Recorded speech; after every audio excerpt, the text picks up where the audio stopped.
Hello students. स्वागत है आप लोगों के अपनी यूट्यूब चैनल शिक्षा आप में। तो प्यारे स्टूडेंट्स, आज हम लोग पढ़ने जा रहे हैं मैथमेटिक्स। और मैथमेटिक्स में हम लोग पढ़ने जा रहे हैं जो कि हमारा जो चैप्टर है वह चल रहा है नंबर सिस्टम। और नंबर सिस्टम के ही अंदर एक टॉपिक है जिसका नाम है रिमाइंडर थ्योरम, यानी कि शेषफल परिमेय। चलिए पहले हम एक पेज ले लेते हैं, उसके बाद हम आपसे सारी बातें करते हैं, क्योंकि आज मैं कोई भी डीपीपी लेकर सॉरी स्टूडेंट पीपीटी लेकर नहीं आया हूँ। ठीक है, जो भी बताऊँगा देखना बगैर पीपीटी के। ठीक है, चलो इस कलर को आज हम लोग लेते हैं। ठीक है, तो आज हम लोग बगैर पीपीटी के माध्यम से पढ़ेंगे और सारा का सारा चीज़ मैं आपको एक कॉन्सेप्ट के थ्रू बताने वाला हूँ। देखो स्टूडेंट्स, यह आपके लिए बहुत ही महत्वपूर्ण है। क्या है? वीवीआई है। ठीक है, जितना भी बोले हम उतना ही इम्पॉर्टेंट आपके लिए यह जो टॉपिक है होने वाला है। देखिए, मैं बार बार हर एक क्लासेस में आपको बोलता हूँ कि यह टॉपिक जो है ना आपके लिए बहुत ही ज़्यादा इम्पॉर्टेंट है। इसका रीज़न है और क्या कारण है, क्या रीज़न है। जब आप एक समय सक्सेस हो जाओगे ना, जब आप अपने लक्ष्य को, जब अपने अपने गोल को अचीव कर लोगे, तब आपको हम बताएंगे कि स्टूडेंट्स, जब मैं बार बार आपको कहता था लेक्चर के शुरुआत में ही, स्टार्ट होने से पहले ही, कि यह जो चैप्टर है, यह जो टॉपिक है, यह बहुत ही बेहद ही महत्वपूर्ण है। ठीक है, लेकिन इसका बात यह कहीं नहीं है कि मैं सब बातें यह बना आपको पढ़ाने के लिए और पूरे लेक्चर को देखने के लिए कहता हूँ। इतना मुझ पे ट्रस्ट करना, जो भी मैं बातें कहता हूँ रियल है। जो इम्पोर्टेंट है वह इम्पोर्टेंट है स्टूडेंट्स। और यह जो टॉपिक जो आपका जो है रिमाइंडर थ्योरम, यानी कि शेषफल परिमेय, शेषफल परिमेय जो है यह आपके लिए क्या है, इम्पॉर्टेंट है, जिसको हिंदी इंग्लिश में हम लोग रिमाइंडर थ्योरम कहते हैं। ठीक है, इसको आप नोट कर लो, यह आपके लिए इम्पॉर्टेंट है। और एक बात याद रखना, अगर इस थ्योरम को, इस प्रमेय को अगर आप अच्छे ढंग से समझ लेते हैं तो आगे आने वाले हर एक चैप्टर में आपका यह बेसिक का रोल प्ले करेगा। ठीक है, तो सारे बातों को आप समझ रहे होंगे। तो मुझे ऐसा है कि एक बातें और आपसे करनी है। ठीक है, क्या एक बातें और आपसे करनी है। देखिए स्टूडेंट्स, आप बहुत ज़्यादा परेशान हो रहे हैं। क्या आप बहुत ज़्यादा परेशान हो रहे हैं इस बात को लेकर कि सर हमारा सिलेबस जो है 100% कवर होगा या नहीं है? क्या है, 100% कवर हो पाएगा या नहीं हो पाएगा? देखिए स्टूडेंट्स, एक बात मैं कह दे रहा हूँ, मैं जब बोल दिया हूँ कि 100% सिलेबस हम आपका कवर करेंगे, तो इसका मतलब यही है कि होगा, 100% कवर होगा। इसमें कहीं से भी कुछ कमी नहीं आने वाली है। ठीक है, और एक बात याद रखना, इसके बाद जो भी स्टूडेंट्स अगर पूछ दिया ना कि 100% सिलेबस कवर होगा, हम सबसे पहले उससे पूछेंगे कि जितना हम पढ़ाए हैं आपको, क्या आप पढ़े हो या नहीं पढ़े हो, उसका नोट्स आपको देना पड़ेगा, तभी हम जाकर कहीं ना कहीं इसको जवाब दे पाएंगे। क्योंकि मैं हर एक लेक्चर में इसका ही जवाब देते रहूं तो बताओ मैं पढ़ाऊँगा कब? मैं जितने भी कॉन्सेप्ट आपको बताने के लिए लेकर आता हूँ, इन सारे कॉन्सेप्ट को मैं बताऊँगा कब? टाइम ही नहीं मिलेगा। तो इन सारे चीज़ों से आप दूर हटिए, बस सिर्फ फोकस कीजिए अपने स्टडी पे, अपने गोल पे, कि हमको उसको अचीव कैसे करना है। ठीक है, चलिए देखते हैं और आगे बढ़ते हैं अपने टॉपिक पे। और हम लोग पढ़ने जा रहे हैं किसको? रिमाइंडर थ्योरम को। ठीक है, रिमाइंडर थ्योरम। चलिए स्टूडेंट्स, देखिए आते हैं अपने टॉपिक पे। सबसे पहले आपको इसमें जितना भी मैं चीज़ें बताने वाला हूँ, बस यह आप समझ लेना, इसको हम क्वेश्चंस के थ्रू ही बताने वाला हूँ। बस इसकी कॉन्सेप्ट को समझने का कोशिश आप करना। क्या आप इसके कॉन्सेप्ट को समझने का कोशिश करना, ताकि अगर आप इस कॉन्सेप्ट को समझ लेते हैं, क्योंकि आपको मैं बताऊं इसमें कुछ ऐसे पॉइंट हैं, कुछ ऐसे चीज़ हैं जिसको बच्चे अच्छे ढंग से नहीं समझ पाते हैं। देखिएगा, अगर इस क्लासेस को मैं आज ले रहा हूँ ना, तो इसमें से कुछ ऐसे स्टूडेंट्स जो होंगे वो कहेंगे कि सर बहुत ही हाई लेवल है, इतने हाई लेवल का तो प्रश्न आता ही नहीं है। क्या स्टूडेंट्स, आप एग्ज़ाम दे चुके हो? क्या आप हो एग्ज़ाम में क्वेश्चन सेट करने वाले? नहीं हो ना, तो आप कैसे अंदाज़ा लगा सकते हो कि इतना डीप नहीं पूछा जाता है? ठीक है, बस आप पढ़ो ध्यानपूर्वक। देखो मैं बताने चल रहा हूँ, देख लो। सबसे पहला पॉइंट यहाँ पे लिख लो, यहाँ पे लिखा रहेगा 3/7 और 3/7 का रिमाइंडर बताना होगा आपको, ठीक है, रिमाइंडर बताना होगा। आपसे पूछ लिया जाएगा, ऐसा ही करके पूछ लिया जाएगा। अब बताओ कि इसका रिमाइंडर क्या होने वाला है। मैं इस एक छोटे से नंबर लिया हूँ, लेकिन इससे भी बड़ा से बड़ा नंबर आपके लिए लिए जा सकते हैं। 3/7 का रिमाइंडर क्या होने वाला है। देखो, इसके रिमाइंडर निकालने के लिए एक बहुत ही बेहतरीन कॉन्सेप्ट है। मैं अभी जीरो से लेकर के हीरो लेवल तक आपको लेकर चलूँगा। कहाँ तक? हीरो। इस कॉन्सेप्ट को आप समझो पहले, ठीक है। आपको क्या करना है, इस कॉन्सेप्ट को पहले समझना है। अब बताओ मुझे कि 3/7 का रिमाइंडर क्या होने वाला है। रिमाइंडर यानी कि शेषफल। देखिए स्टूडेंट्स, मुझे तो ऐसा उम्मीद है कि सभी विद्यार्थी समझ रहे होंगे कि शेषफल क्या होता है। देखिएगा, अब मैं बता भी देता हूँ। यहाँ जो होता है क्या होता है, आप मुझे कमेंट करना है। यहाँ पे क्या होता है, इसको भी आप कमेंट करना। और यहाँ पे मैं बता देता हूँ, यहाँ पे होता है भागफल, ठीक है, भागफल होता है। और यहाँ पे जो निकल कर आपका आता है, जो भी आता है, यह आपका होता है शेषफल, ठीक है, शेषफल। तो कुछ ऐसे विद्यार्थी होंगे जो स्टार्ट कर दिए होंगे क्या करना, या सोच रहे होंगे मन में, अगर स्टार्ट भी नहीं किए होंगे तो 3/7 से भाग देने लगे होंगे। चलिए, अच्छा बात है आपने ऐसा किया। क्या बताओ कि आप इसका जो रिमाइंडर है आप निकाल पाओगे। अगर इससे भी बड़ा नंबर दे दिया जाए, अगर आपसे पूछ लिया जाए 3 × 55, ठीक है, 55/82 यानी कि 82, इसका रिमाइंडर क्या होगा, ठीक है, इसका रिमाइंडर क्या होगा। आप बताओ, आप बता सकते हो। अब आप इसको कैसे, अब लगोगे आप अपने एग्ज़ाम हॉल में 3 को 55 बार गुना करने, और 3 को 55 बार गुना करने के बाद तब 82 से आप भाग दोगे। क्या आप सभी प्रश्नों का हल कर पाओगे अपने एग्ज़ाम हॉल में? कभी नहीं कर सकते हो। इसीलिए तो इस रिमाइंडर थ्योरम को आपको समझना होगा, इसके हर एक कॉन्सेप्ट को आपको जानना होगा, तभी जाकर आप इस ऐसे जो प्रश्न आएंगे उसको आसानी से आप कर सकते हैं। तो देखिए, कुछ नहीं करना है, बस आप हमारे बात को अगर फॉलो करते हैं, हमारे पढ़ाई हुई चीज़ों पे आप ध्यान देते हैं, तो निश्चित रहिए कि आपको हर एक कॉन्सेप्ट समझ में आएगा, ठीक है। अगर ईमानदारी पूर्वक पढ़ेंगे तो सफलता तो मिलेगी ही मिलेगी, और यह तो निश्चित है कि ईमानदारी का फल बहुत ही अच्छा होता है। चलिए आते हैं अपने कॉन्सेप्ट पे, समझते हैं। देखिए क्या करते हैं, 3/7 इसका बताना है हमको रिमाइंडर, ठीक है, रिमाइंडर बताना है। चलिए हम आपको बताना स्टार्ट करते हैं। पहले देखिए, हम आपको लिखते हैं कि इसका रिमाइंडर 2 निकल कर आएगा।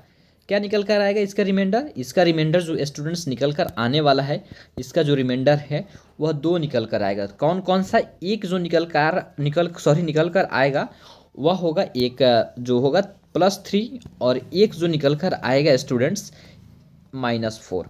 अब बच्चे कन्फ्यूज़न में पड़ चुके हैं कि सर आखिर एक नंबर का 2 रिमाइंडर यह कैसे आ सकता है।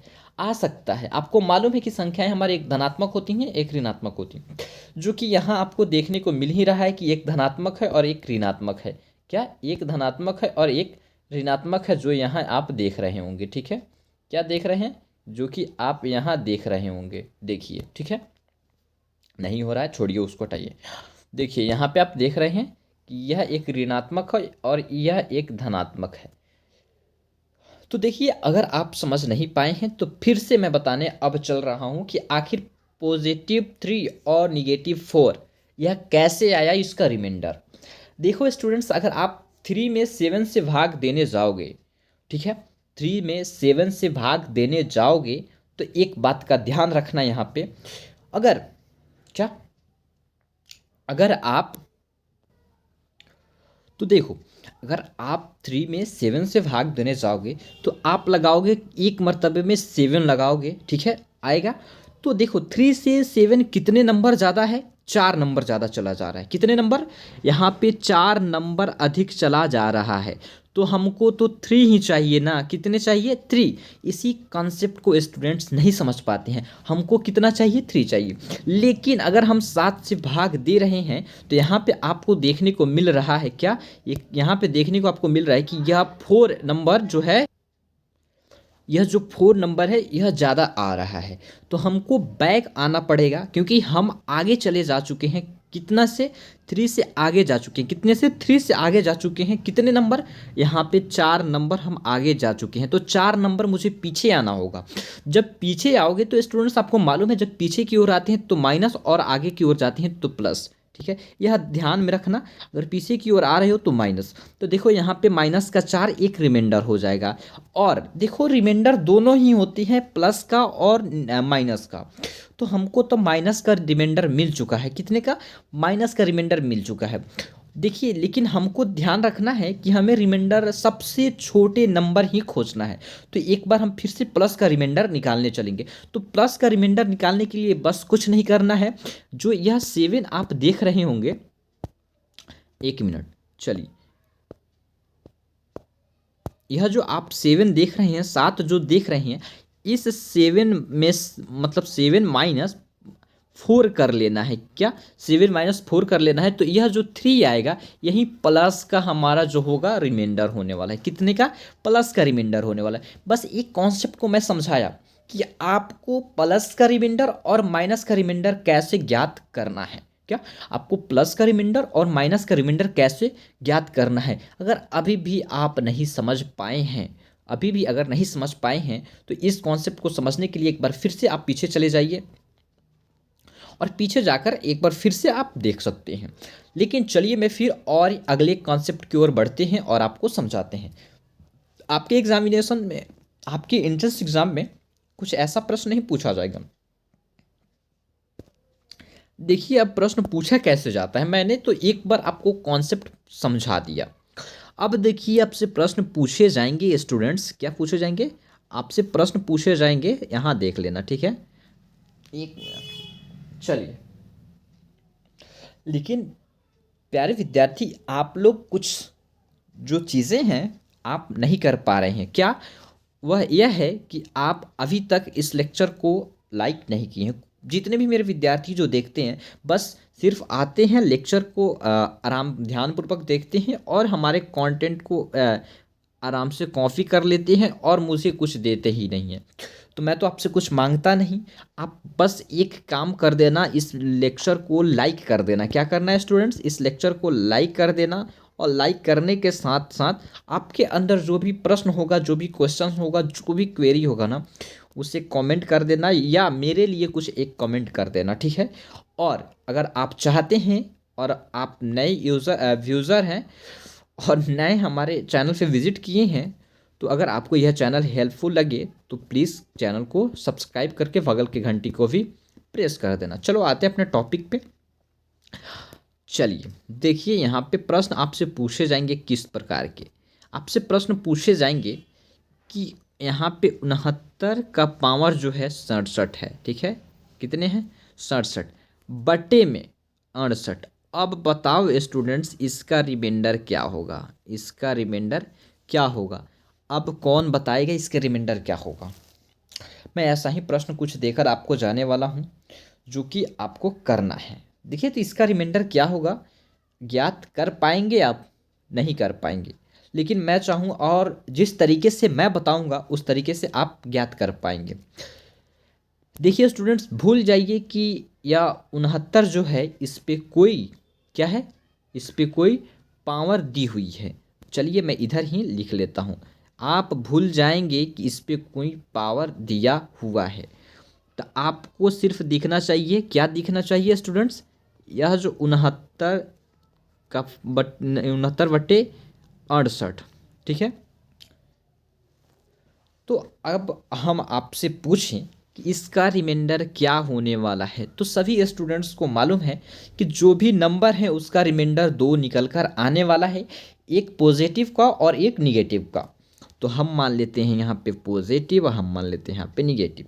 अब बताओ स्टूडेंट्स इसका नंबर, इस जो नंबर है या इसका क्या होने वाला है। देखो स्टूडेंट्स हम आपको बताने जा रहे हैं। अगर आप 68 से 69 में भाग दोगे तो एक शेषफल आएगा यानी कि रिमाइंडर आएगा। तो यह तो बहुत आसानी से आपको मिल गया विद्यार्थी, क्या मिल गया, बहुत आसानी से मिल गया। और अगर इसी का आप माइनस का रिमाइंडर निकालने जाओगे, अगर इसी का माइनस का रिमाइंडर निकालने जाओगे तो आप इस 1 को इस 68 से माइनस कर दोगे, तो जो भी निकल कर आएगा यही आपका जो होगा माइनस का रिमाइंडर होगा। बट मुझे सबसे छोटा रिमाइंडर ही लेकर चलना है। कितने, सबसे छोटा रिमाइंडर। तो सबसे छोटा रिमाइंडर हमारा क्या है स्टूडेंट्स, मेरा सबसे छोटा रिमाइंडर यह प्लस का 1 है। क्या है, प्लस का 1 है। अब चलो आते हैं अपने कॉन्सेप्ट पे और देखते हैं, क्या अपने कॉन्सेप्ट पे और देखते हैं। हम आपको बोले थे कि आपको नहीं ध्यान देना है कि आपका यह जो क्या है, थोड़ा सा 1 मिनट रुक जाना, ठीक है।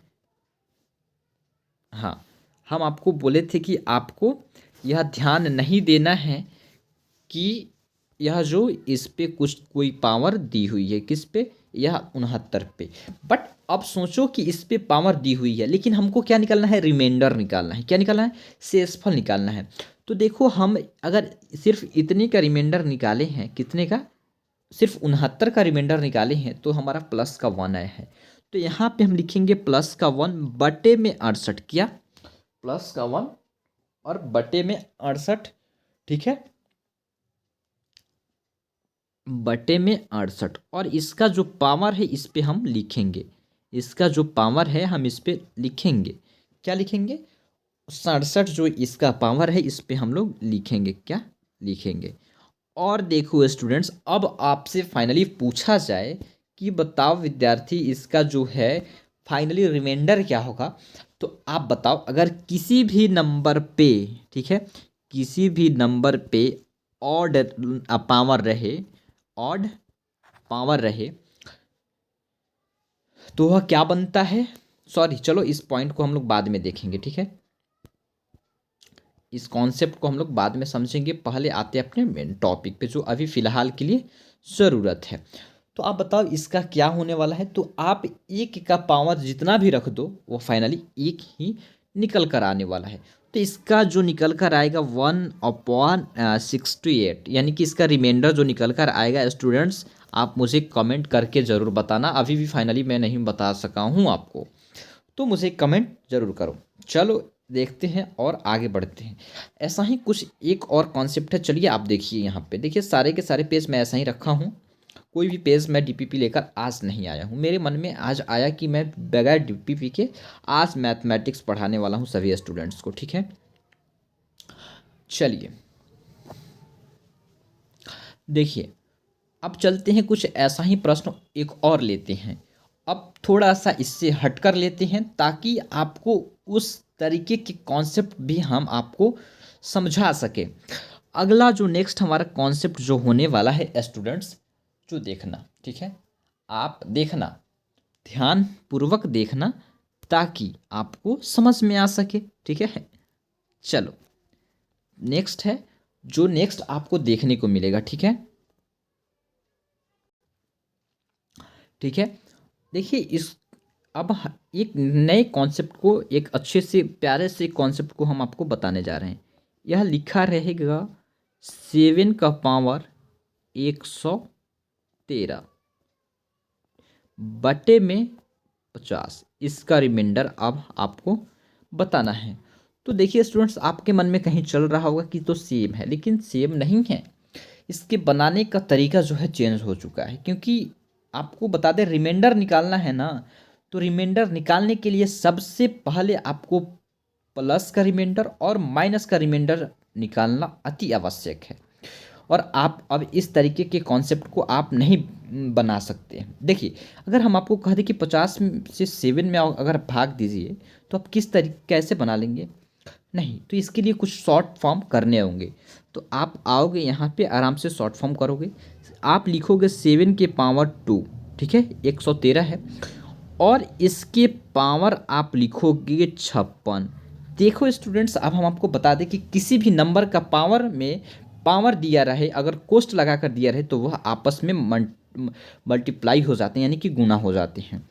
और लिखोगे तो 56 दूना कितना हो जाएगा स्टूडेंट्स, 56 दूना 112 हो जाएगा। लेकिन हमें तो यहाँ 113 की ज़रूरत है, तो इसके लिए हम लोग लिखेंगे गुणा में 7, ठीक है, गुणा में 7 बटा में 50। अब आप कहोगे कि सर आखिर ये कैसे हो सकता है?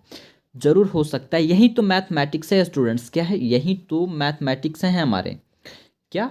यही तो हमारा मैथमेटिक्स है, ठीक, यही हमारा मैथमेटिक्स है। इसके बटे में आ गया 50, आ गया। अब देखो इसके अगर ऊपर कुछ नहीं है तो मान लो पावर 1 यहाँ पे है। क्या है? पावर 1 है। जब कुछ नहीं तो पावर 1 संभवतः निश्चित है कि वहाँ रहेगा ही रहेगा। तो देखो 56 और जो भी अंक अगर गुणा में रहते हैं और उसका बेस जो है, बेस अगर आपका सेम रहे और पावर कुछ भी रहे, वह आपस में जुड़ जाते हैं। क्या होते हैं? जुड़ जाते हैं, ठीक है, आपस में जुड़ जाते हैं। अगर आप इस कॉन्सेप्ट को नहीं समझ पा रहे हैं तो ध्यानपूर्वक समझने का कोशिश कीजिए हमारे बात को। क्या? हमारे बातों को समझने का कोशिश कीजिए। देखिए, अगर कोई भी नंबर दिया रहे और उस नंबर के पावर में कुछ भी अंक रहे, जैसे कि 7 का पावर जो है, क्या है? 7 का पावर जो है 112 और गुणा में 7 का पावर 1 है, तो हम आपको क्या बोले हैं कि अगर क्या, अगर किसी भी कोई भी नंबर दिया रहे और वह नंबर दोनों सेम रहे और गुणा में रहे, ठीक है, वह नंबर सेम रहे और गुणा में रहे और उसके पावर में कुछ भी दिया रहे, तो देखो यह नंबर भी सेम है, ये भी नंबर सेम है, क्योंकि 7 7 है, तो यह एक 7 आ जाएगा और पावर को पावर में जोड़ दिया जाएगा। यह दोनों को जोड़ दिए जाएंगे तो यह 113 आ जाएगा। यह मैथमेटिक्स का रूल है, यह मेरा खुद का रूल नहीं है, यह मैथमेटिक्स का रूल है, ठीक है। इसी को तो मैथमेटिक्स कहते हैं। आप इसमें जितना ही डूबोगे ना, उतना ही इसमें आप ज्ञानी बनते जाओगे, ठीक है। तो देखो किस तरीके से हमने तोड़ा इसको। देखो अब आगे चलोगे तो इसको और आसान करने के लिए देखो किस तरीके से मैं इसको अपना रहा हूँ, ठीक है, इसको मैं किस तरीके से अपना रहा हूँ। तो इसका जो है स्टूडेंट्स रिमाइंडर जो निकल कर आएगा आपका, क्या निकल कर आएगा? 1 निकल कर आएगा और गुना में 7 रह जाएगा, उसके बाद बटे में जो होगा 50 आएगा, ठीक है। तो इसका जो फाइनली जो रिमाइंडर निकल कर आएगा स्टूडेंट 7 निकल कर आएगा, इसका रिमाइंडर 7 निकल कर आने वाला है। तो मुझे ऐसा उम्मीद है कि उस कंसेप्ट को भी आप समझ गए होंगे, और जब समझ गए हैं तो आपको कोई दिक्कत की बातें नहीं हैं। क्या? कोई दिक्कत की बातें नहीं है। चलिए आइए नेक्स्ट कॉन्सेप्ट को देखते हैं, और अलग सा एक प्यारा सा कॉन्सेप्ट है जिसको आपको जानना अति आवश्यक है। चलिए, क्लास बहुत ही छोटा होने वाला है, कुछ भी टेंशन लेकर, कुछ भी लोड लेकर नहीं पढ़ना है, बस सिर्फ ध्यानपूर्वक पढ़ना है। किसके लिए पढ़ना है? अपने लक्ष्य को प्राप्त करने के लिए पढ़ना है। और आपका लक्ष्य है, यही तो आपका लक्ष्य है ना, यहीं पे आप जाना चाहते हैं। मुझे उम्मीद है कि आप सभी विद्यार्थी जो यहाँ पे ज़रूर पहुँचेंगे, वहीं पहुँचेगा जो ईमानदारी से मेहनत करेगा, ठीक है। चलिए आइए टॉपिक पे। देखिए स्टूडेंट्स, नेक्स्ट जो है हमारा 38 द पावर 800 माने 819 प्लस का 2 बटे में 39, ठीक है। अब इसको बनाने के लिए स्टूडेंट्स आपको क्या करना होगा? अब देखिए, इसको बनाने के लिए आपको दो भाग में सबसे पहले तोड़ लेना होगा। आसान तरीकों से बनाना चाहेंगे तो आप 38 मतलब पावर में 119 बटे में आप लिख दो 39, ठीक है, प्लस में 2 बटे 39, यहाँ तक आप लिख देना। लिखोगे तो उसके बाद आपको मैं बार बार बोलता हूँ और फिर एक बार कह रहा हूँ कि इसको अब आप ध्यान में नहीं रखो और इसके रिमाइंडर को निकालने का कोशिश करो। तो इसका रिमाइंडर निकल कर आएगा, सबसे जो छोटा होगा माइनस का 1, और जो होगा एक होगा, जो बड़ा होगा उसको हमको लेना ही नहीं है। तो ठीक है, ये रिमाइंडर हम निकाल चुके हैं। तो अब हम लिखेंगे माइनस का 1, ठीक है, क्या लिखेंगे? माइनस का 1 और लिखेंगे 819 बटे में 819, ठीक है। देखो स्टूडेंट्स, 819 जो है, 819 जो है, अब वही कॉन्सेप्ट का आपको यहाँ ध्यान देना है। तो देखिए यह जो है नंबर है ऑड नंबर है। क्यों? कैसे ऑड नंबर है आपको पूरा पूरा मालूम है कि 800 जो 19 नंबर है यह ऑड नंबर है। तो जब यह ऑड नंबर है और किसी भी नंबर और वह निगेटिव रहे और उसके पावर जो रहे ऑड रहे, तो वह सिंपल जो है वह ऑड ही निकल कर आएगा। क्या? ऑड ही निकल कर आने वाला है। ठीक है, ऑड ही निकल कर आने वाला है। तो देख लो यहाँ पे, तो माइनस का 1 और इसका जो रिमाइंडर निकल कर आएगा प्लस का 2 बराबर निकल कर आएगा इसका रिमाइंडर 1। क्या निकल कर आएगा? इसका रिमाइंडर जो निकल कर आएगा सिर्फ का सिर्फ। तो ठीक है स्टूडेंट्स, अब चलिए नेक्स्ट जो है उसको हम लोग देखते हैं। देखिए मैं आपको हर एक तरीके से तैयार कर रहा हूँ और यह लास्ट मेरा कॉन्सेप्ट है। क्या है? लास्ट कॉन्सेप्ट है। और आज रात तक आपको डीपीपी मिल जाएगा मैथमेटिक्स का प्रैक्टिस सेट के लिए। किसके लिए? प्रैक्टिस सेट के लिए। अब देखिए इसका रिमाइंडर निकालना हो तो आप कैसे निकालेंगे? सबसे पहले आप देखेंगे कि सबसे छोटा रिमाइंडर जो है इसका कितना है, और वह माइनस का हो या प्लस का हो। अगर माइनस का छोटा होता है तो माइनस का ही लेंगे, और प्लस में अगर छोटा रिमाइंडर आ जाता है तो प्लस का ही रिमाइंडर लेंगे। तो अगर हम निकालते हैं 43 का रिमाइंडर और 21 से भाग देते हैं तो 21 दूना 42 होता है और 1 बच जाता है। तो यहाँ तो फाइनली हमारा प्लस का 1 रिमाइंडर आ रहा है स्टूडेंट्स, तो हम यहाँ प्लस का 1 रिमाइंडर ही लेंगे। और यहाँ पे अगर हम चलते हैं और देखते हैं तो यहाँ पे हमारा माइनस का 1 रिमाइंडर आता है। मैं बार बार एक ही चीज़ को रिपीट कर रहा हूँ, वह मुझे अच्छा नहीं लगता है। चलिए, तो इसको अगर हम करते हैं तो प्लस का 1 और गुणा में माइनस का 1 और बटे में 21, तो यह फाइनली निकल कर आएगा माइनस का 1 बटे 21, यानी कि रिमाइंडर जो निकल कर आएगा आपका माइनस का 1 निकल कर आएगा। क्या आएगा? माइनस का 1 रिमाइंडर आपका निकल कर आ रहा है यहाँ पे। तो देखिए स्टूडेंट्स, ऐसा ही सारे कॉन्सेप्ट जो हैं आपके लिए हैं और बहुत ही ज़्यादा महत्वपूर्ण है सभी के सभी टॉपिक, यह जो कॉन्सेप्ट है। और इंतज़ार कीजिए, आज रात में आपको इससे रिलेटेड बहुत सारे प्रश्न देखने को मिलेंगे। आपको पीडीएफ के माध्यम से एमसीक्यू फॉर्म में उपलब्ध हम करा देंगे। तो इसके लिए टेंशन लेने की कोई ज़रूरत नहीं है। आप ध्यानपूर्वक बस पढ़ाई करें और पढ़ाई के सिवा कुछ नहीं करना है। तो देखिए यह कॉन्सेप्ट जो है आपका रिमाइंडर थ्योरम का है। अगर जो भी स्टूडेंट नोट नहीं किए होंगे तो सभी चीज़ों को नोट कर लेंगे और हर एक बारीकी से कॉन्सेप्ट को समझ लेंगे। बस छोटा सा क्लास था और छोटा सा कॉन्सेप्ट था जो कि मैं आपको बता चुका हूँ, और यह बहुत ही महत्वपूर्ण कॉन्सेप्ट है। क्या है? बहुत ही महत्वपूर्ण कॉन्सेप्ट है। तो चलिए स्टूडेंट्स, फिर मिलेंगे हम लोग अपने नए लेक्चर के साथ और नए कॉन्सेप्ट के साथ, फिर अपने सबसे पहले हिस्ट्री की क्लासेस में और फिर मैथमेटिक्स की क्लासेस में। दोनों क्लासेस अब रेगुलर बेसिस पे आपकी चलने वाली है। तो तब तक के लिए ऐसा ही मन लगा कर पढ़ते रहिए, मुस्कुराते रहिए। Thank you. जय हिंद। Bye bye.